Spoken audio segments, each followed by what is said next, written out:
Sammy must go! Sammy must go! Sammy must go! Sammy must go!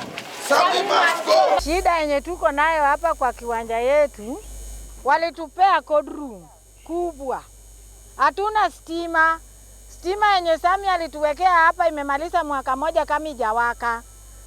Wanatupiga sisi hapa kama tunachoma samaki, hata hakuna vile unaweza toka hapa saa 3.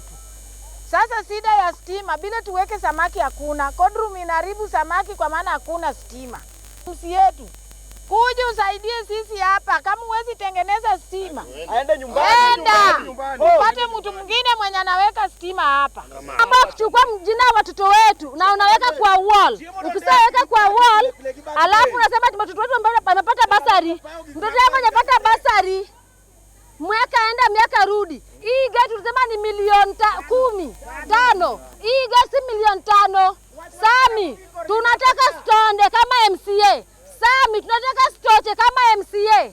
Sammy, kama huwezi kazi, rudi nyumbani. Sammy Onyango shortlists our children every year that he has awarded scholarships, he has awarded bursaries. But if you do follow-ups, you don't see any result in school. No reflection of bursaries, no reflection of scholarship. For 5 years, county government of Kisumu always awarded 12 chances of straight scholarship to bright but needy students.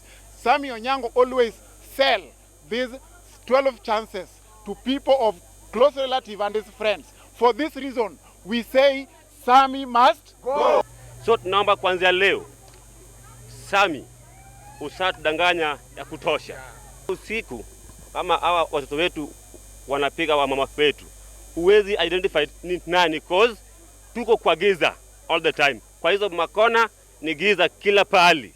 Tafadhali hata Kasarani kuanzia saa 2 huwezi tembea na amani. So tunaomba kuanzia siku ya leo, Sammy Onyango kama kazi huwezi, go home. Sammy Onyango is not representing people well. Sammy Onyango is not representing railway constituents very well.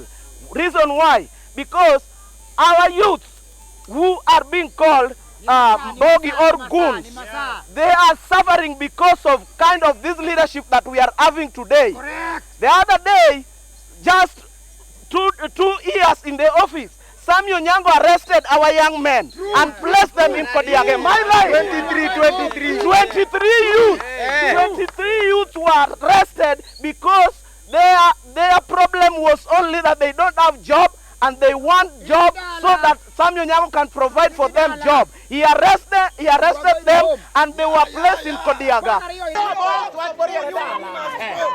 Sammy must go. Sammy must go.